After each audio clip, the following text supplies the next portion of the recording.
खूनी अलमारी। यह कहानी एक छोटे से गांव में रहने वाले मोहन की है। मोहन हाल ही में शहर से एक पुरानी लेकिन शानदार अलमारी खरीद कर लाया था। अलमारी देखने में खूबसूरत थी, लेकिन उस पर एक अजीब सा खून का धब्बा था, जिसे मोहन ने नजरअंदाज कर दिया। अजीब घटनाएं अलमारी के घर में आने के बाद मोहन के घर में अजीब घटनाएं होने लगीं। रात में अलमारी से खटपट की आवाजें आती, जैसे कोई अंदर कुछ ढूंढ रहा हो। कई बार मोहन ने अलमारी के दरवाजे खुलते और बंद होते देखे, लेकिन अंदर कुछ भी नहीं मिलता। पड़ोसी की चेतावनी एक दिन मोहन का पड़ोसी रामलाल उसके घर आया। उसने अलमारी को देखकर तुरंत पहचान लिया और कहा, यह अलमारी मत रखो, यह श्रापित है। इस अलमारी में एक औरत की हत्या हुई थी और उसकी आत्मा अभी भी इसमें कैद है। मोहन ने रामलाल की बातों को अंधविश्वास समझकर टाल दिया। खून के निशान कुछ दिनों बाद मोहन ने देखा कि अलमारी पर खून के निशान बढ़ने लगे हैं। ये निशान किसी न किसी तरह हर सुबह ज्यादा स्पष्ट हो जाते। मोहन ने अलमारी को साफ करने की कोशिश की, लेकिन खून के धब्बे कभी नहीं हटते। आत्मा का प्रकोप। एक रात मोहन गहरी नींद में था, जब उसने महसूस किया कि कोई उसका गला घोंट रहा है। वह चिल्लाया, लेकिन कोई आवाज नहीं निकली। उसने देखा कि अलमारी का दरवाजा खुला था और अंदर से एक धुंधली परछाई उसकी ओर बढ़ रही थी। परछाई ने मोहन से कहा, मुझे इंसाफ चाहिए, मेरे कातिल को सजा दिलवाओ, नहीं तो मैं तुम्हें छोड़ूंगी नहीं। सच्चाई का खुलासा डर के मारे मोहन ने पुलिस को बुलाया और अलमारी के इतिहास की जांच करने को कहा। जांच में पता चला कि अलमारी के पिछले मालिक ने अपनी पत्नी की हत्या कर उसकी लाश को अलमारी में छुपाया था। वह आदमी आज भी आजाद घूम रहा था। न्याय और मुक्ति पुलिस ने सबूत जुटाकर कातिल को गिरफ्तार किया। जब कातिल को सजा मिली तो अलमारी से अजीब घटनाएं बंद हो गई। मोहन ने अलमारी को गांव के मंदिर में दान कर दिया और कसम खाई कि कभी भी किसी पुरानी चीज को बिना जांचे परखे नहीं खरीदेगा। खूनी अलमारी अब बस एक कहानी बनकर रह गई, लेकिन मोहन की जिंदगी में उसका डर हमेशा जिंदा रहेगा। आगे की कहानी। मोहन ने अलमारी को मंदिर में दान कर दिया था, लेकिन घटनाएं यहीं खत्म नहीं हुई।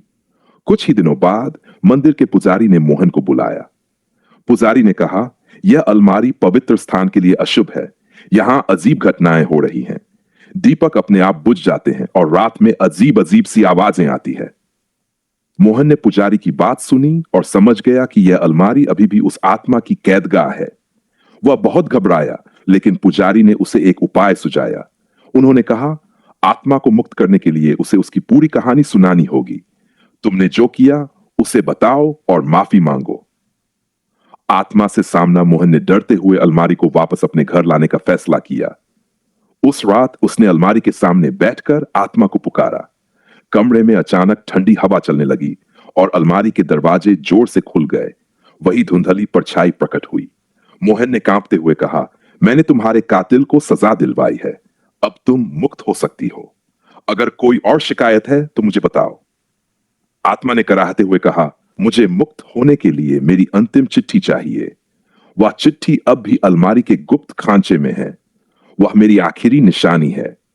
चिट्ठी का रहस्य। मोहन ने आत्मा की बात सुनकर अलमारी को ध्यान से देखा। उसने अलमारी के कोनों को टटोलना शुरू किया और आखिरकार एक गुप्त खांचा ढूंढ निकाला। खांचे से एक पुरानी चिट्ठी मिली जो खून से सनी थी। उसमें लिखा था, अगर मेरी मौत के बाद यह चिट्ठी किसी को मिले तो मेरी बेटी को बताना कि मैं उससे बहुत प्यार करती हूं। उसे कहना कि मैं अपनी जिंदगी के लिए लड़ी, लेकिन हार गई। अंतिम विदाई। मोहन ने वह चिट्ठी पुलिस को सौंपी और पुलिस ने महिला की बेटी को खोज निकाला। जब बेटी ने अपनी मां की आखिरी निशानी पढ़ी तो वह रो पड़ी। उसने अलमारी और अपनी मां की आत्मा के लिए प्रार्थना की। अगली रात मोहन ने देखा कि अलमारी से रोशनी निकल रही थी। वह आत्मा जो अब तक भटक रही थी, शांत होकर मोक्ष की ओर बढ़ रही थी। जाते जाते आत्मा ने मोहन को धन्यवाद दिया और कहा, अब यह अलमारी खाली है, इसे जला दो ताकि कोई और इसका शिकार न बने। अलमारी का अंत। मोहन ने अलमारी को जलाकर उसकी कहानी का अंत किया, लेकिन इस घटना ने उसे एक सीख दी। पुरानी चीजों के पीछे की कहानियों को हमेशा जानने की कोशिश करनी चाहिए। खूनी अलमारी के साथ आत्मा की मुक्ति हो गई, लेकिन मोहन के लिए यह एक ऐसा अनुभव बन गया जिससे वह कफ। मोहन को लगा कि अलमारी को जलाने के बाद सब कुछ खत्म हो गया है, लेकिन उसकी उम्मीदें गलत साबित हुई। अलमारी के जलने के कुछ ही दिन बाद गांव में एक नई दहशत फैल गई। गांव के कई लोगों ने रात में अजीब चीखें सुनी और कुछ ने दावा किया कि उन्होंने एक महिला की परछाई को जलती हुई अलमारी के पास भटकते हुए देखा है। जलती हुई परछाई एक रात मोहन ने खुद देखा कि उसके घर के बाहर अलमारी की राख के पास अजीब सी हलचल हो रही थी। जब वह पास गया तो उसे ऐसा लगा कि राख के बीच से कोई उसे घूर रहा है। अचानक वह परछाई हवा में उठी और उसके कानों में फुसफुसाई, तुमने मुझे अधूरा छोड़ दिया, मेरी सच्चाई का एक और हिस्सा बाकी है। मोहन घबरा गया। उसे समझ नहीं आ रहा था कि अब क्या करना चाहिए। उसने गांव के सबसे बुजुर्ग व्यक्ति बाबा रघुनाथ से सलाह लेने का फैसला किया। बाबा की चेतावनी बाबा रघुनाथ ने मोहन की कहानी ध्यान से सुनी। उन्होंने कहा, तुमने आत्मा को मोक्ष दिलाने की कोशिश की, लेकिन उसकी सच्चाई पूरी तरह उजागर नहीं हुई। वह आत्मा सिर्फ एक महिला की नहीं, बल्कि उन सभी की प्रतीक है जिन्होंने अन्याय झेला है। इस अलमारी से जुड़े और राज छिपे हो सकते हैं। बाबा ने मोहन से कहा कि उसे उस अलमारी के इतिहास को और गहराई से खंगालना होगा।